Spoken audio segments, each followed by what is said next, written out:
ఐదుగురు ఉంటే ఐదుగురు. ఎస్.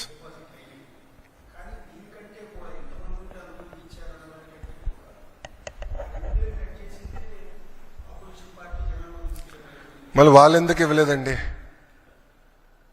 వాళ్ళు ఏదైతే పెట్టారో వాళ్ళు పెట్టిన కండిషన్సే మేము పెట్టాం. మేము కొత్త కండిషన్స్ ఏం తీసుకురాలేదు. గత ప్రభుత్వం పెట్టిన కండిషన్స్ ఏదైతే ఉందో అదే ఫాలో అయ్యాం. ఎలిజిబిలిటీ క్రైటీరియాకి ఎలిజిబిలిటీ అయ్యేదానికి ఏదైతే ఉందో మెకానిజం అదే మేము ఫాలో అయ్యాం. సో వాళ్ళు మమ్మల్ని ప్రశ్నించే హక్కు వాళ్ళకి ఎక్కడుందంట? వాళ్ళు చేయండి మమ్మల్ని ఎట్లా ప్రశ్నిస్తారు? ఇప్పుడు కాంటే వీడియో ఇస్తాను నేను.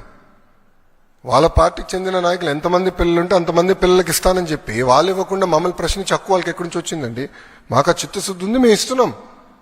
ఇద్దరుంటే 26,000 ఇస్తున్నాం, ముగ్గురుంటే 39,000 ఇస్తున్నాం.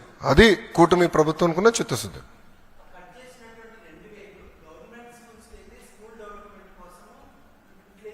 ఎస్, మ్యాక్సిమం లేరు స్వామి.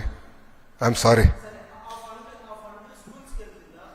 నో, ప్రైవేట్ స్కూల్స్ని అభివృద్ధి చేశాక నేను ఇక్కడ లేను. ప్రభుత్వ పాఠశాలల్ని బలోపేతం చేశాక నేను ఇక్కడ ఉన్నా. ప్రభుత్వ విద్యని బలోపేతం చేశాక నేను ఇక్కడ ఉన్నాను. ఆ డబ్బులు ప్రభుత్వ పాఠశాలలకే ఖర్చు పెడతాము.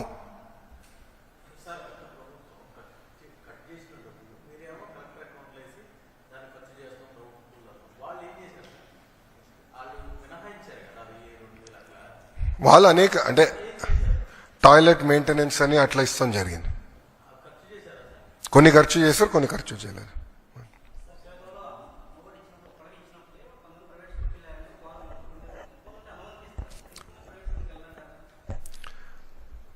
సార్, నేను ఫ్రీ మార్కెట్స్ని బలంగా నమ్మే వ్యక్తిని.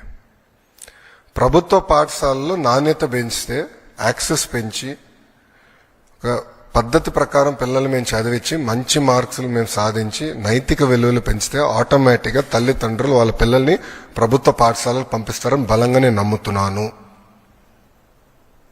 సో మార్కెట్లో నేను కంపీట్ చేస్తా. ఈరోజు నేను ఎన్రోల్మెంట్ పెంచాలంటే నాకు 2 నిమిషాల పని. నాకు పర్మిషన్స్కి వచ్చి అన్ని పాఠశాలలు రిజెక్ట్ కొట్టాను అనుకోండి, ప్రైవేట్ పాఠశాల పర్మిషన్ అన్ని రిజెక్ట్ కొట్టాను, ఆటోమేటిక్గా నాకు పెరుగుతుంది కదా. కానీ దొడ్డిదారిని చేసినట్టు అవుతుంది కదండి. మేము క్వాలిటీ పెంచకుండా ప్రైవేట్ పాఠశాలలు నేను పర్మిషన్ ఇవ్వకపోతే నష్టపోయేది ఎవరు? పిల్లలు నష్టపోతారండి. సో నేను నాణ్యత పెంచాలి. నాణ్యత పెంచాలి. ప్రైమరీ స్కూల్లో 1 class 1 teacher. Second, mega DSC 16,347 teacher పోస్టులు భర్తీ చేసడానికి ఆల్రెడీ డిఎస్సి మొదలైపోయింది. 24 కేసులు వేశారండి.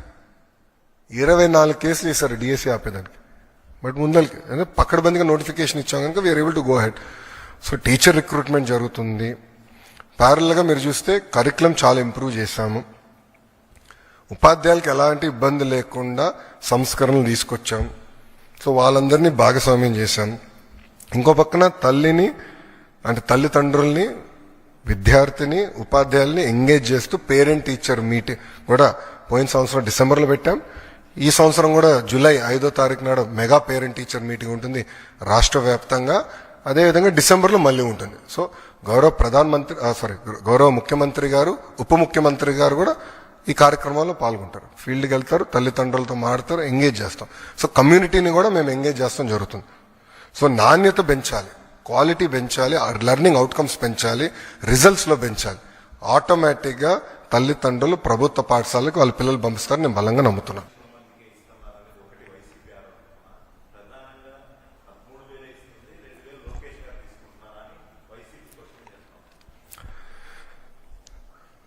నేను చూశాను, ప్రతిపక్షంలో ఉన్న పార్టీ నాపైన తీవ్రమైన ఆరోపణ చేసింది. వాళ్ళు అధికారికంగా ట్వీట్ పెట్టారు. వాళ్ళకి నేను 24 గంటలు సమయం ఇస్తున్నా. 2,000 రూపాయలు నా బ్యాంక్ అకౌంట్కి వచ్చింది, నా జోబులోకి వచ్చిందని వాళ్ళు అంటున్నారు కనుక నిరూపించండి, లేదంటే ఆ స్టేట్మెంట్ విత్డ్రా చేయండి. ఈ 2 చేయకపోతే చాలా తీవ్రమైన పరిణామాలు ఉంటాయి. లీగల్గా నేను దీనిపైన ముందరికి వెళ్ళాలని నిర్ణయించుకుంటాం జరిగింది. ఎందుకంటే ప్రజలు కూడా ఒకటి గుర్తుపెట్టుకోవాలి, వైకాపా పార్టీ అనేది ఒక అబద్ధాన్ని 100 సార్లు చెప్పి నిజం చేసేదానికి ప్రయత్నించే పార్టీ. 2019 ఎన్నికల్లో కరెక్ట్ గా వాళ్ళ సొంత బాబాయిని వాళ్ళే చంపేసి ఏకంగా నింద మా నాయకుడు చంద్రబాబు నాయుడు గారి పైన ఆనాడు వేశారు. మేము ఆనాడు సమర్థవంతంగా తిప్పికొట్టలేకపోయాం కనుకనే ప్రజలు నమ్మారు.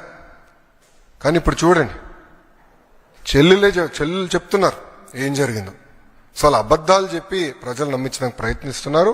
ఈ 2,000 రూపాయలు, నేను ఆ ట్వీట్ ని నేను చదివాను, ఆ 2,000 రూపాయలు నా జోబుకి వచ్చిందన్నారు. వాళ్ళు నిరూపించాలి, లేదంటే ఆ స్టేట్మెంట్ వెనక్కి తీసుకోవాలి, లేదంటే to the fullest extent of the law I will take action against them.